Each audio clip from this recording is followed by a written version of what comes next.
Halo mahasiswa-mahasiswi IPB Internasional, selamat datang di Virtual Educational Creative Tutorial Room IPB Internasional, sebuah ruang belajar virtual yang akan memberikan pengalaman belajar yang menggembirakan, yang dapat diakses kapanpun dan dimanapun.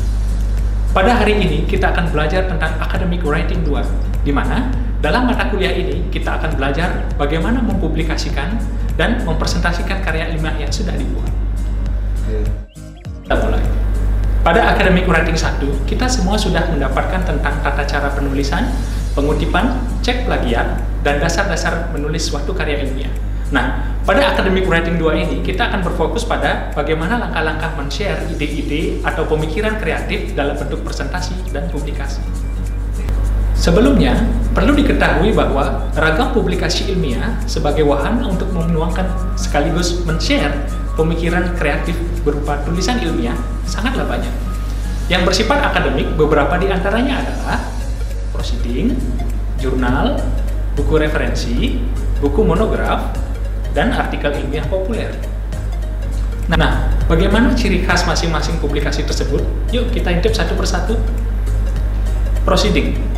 Proceeding merupakan artikel ilmiah yang dipublikasikan adalah sebelumnya untuk diseminarkan atau konferensi secara akademik. Ciri-cirinya adalah artikel ditulis singkat, padat, dan jelas. Fokus pada inti pokok permasalahan yang dibahas. Lalu, topik yang dibahas bisa berupa hasil penelitian atau hasil pemikiran atau kajian pustaka. Memiliki publikasi versi online, atau yang dalam hal ini adalah Google Scholar. Keabsahannya ditandai dengan memiliki ISBN atau International Standard Book Number. Berikutnya adalah jurnal. Jurnal merupakan artikel ilmiah yang umumnya mempublikasikan hasil-hasil penelitian.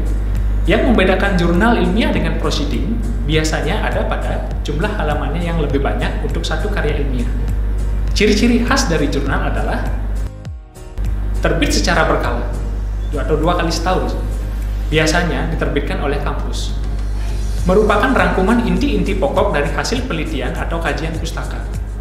Memiliki terbitan versi online, atau yang dalam hal ini adalah terindeks Google Scholar. Sebuah jurnal memiliki ISSN, atau kepanjangannya adalah International Standard Serial Number. Itu untuk versi cetak, dan EISSN untuk versi online. Berikutnya adalah buku referensi. Buku referensi merupakan publikasi ilmiah dalam bentuk buku, bukan artikel, yang pada dasarnya berasal dari hasil penelitian. Ciri-cirinya adalah berasal dari hasil penelitian, kisaran halaman antara 150 sampai lebih dari 200 halaman, memiliki ISBN atau International Standard Book Number, diterbitkan oleh penerbit yang tergabung dalam Asosiasi Ikatan Penerbit Indonesia atau disingkat IKAPI, dan terindeks Google Scholar. Buku monograf. Buku monograf merupakan buku yang merupakan pengembangan dari pemikiran dari suatu bidang ilmu. Misalnya, jika bidang ilmu Anda adalah pariwisata, lalu membuat buku monograf berjudul Dinamika Pariwisata di Era Industri 4.0. Ciri-ciri buku monograf yang baik adalah berasal dari pengembangan dasar bidang keahlian atau keilmuan penulis. Kisaran halamannya antara 150 sampai lebih dari 200 halaman. Memiliki ISBN atau International Standard Book Number. Diterbitkan oleh penerbit yang tergabung dalam Asosiasi Ikatan Penerbit Indonesia atau IKAPI, dan terindeks pada Google Scholar. Ilmiah populer. Artikel ilmiah populer merupakan artikel yang berupa pemikiran atau opini penulis yang menggunakan gaya bahasa ilmiah namun tidak kaku dan tidak selalu menggunakan bahasa baku. Umumnya, artikel ilmiah populer ada pada majalah, koran atau media massa, dan blog ilmiah. Ciri-ciri umumnya adalah tulisan berupa ide, pemikiran, atau opini. Gaya penulisan santai dan menggunakan bahasa jurnalistik. Tulisan singkat, padat, dan jelas. Jumlah halaman sangat terbatas, hanya 1 kolom opini atau 1 rubrik.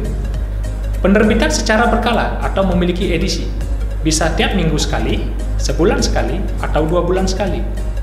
Memiliki ISSN atau International Standard Serial Number, khusus bagi yang berupa majalah. Tidak selalu memiliki terbitan online atau cetak, bisa keduanya ataupun salah satu. Terdapat beberapa langkah dalam mempresentasikan karya ilmiah di forum ilmiah, seperti seminar dan konferensi. Langkah pertama adalah penyajian PowerPoint.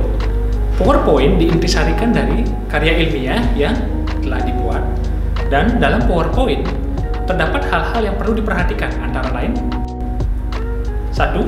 Gunakan warna yang kontras antara warna latar dengan tulisan. 2. Tulisan singkat, padat, jelas, karena hanya poin-poin saja yang ditampilkan, selebihnya improvisasi. 3. Gunakan animasi dan gambar-gambar yang menarik, serta berhubungan dengan materi yang kita sampaikan.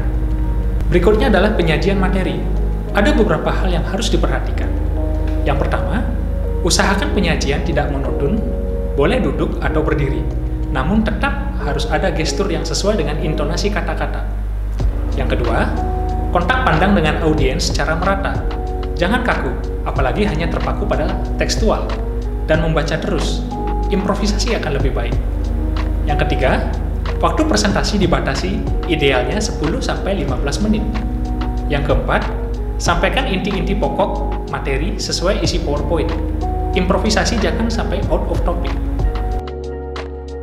Terima kasih sudah menonton Academic Writing 2. Vector IPB International, your trusted virtual educational tutorial room.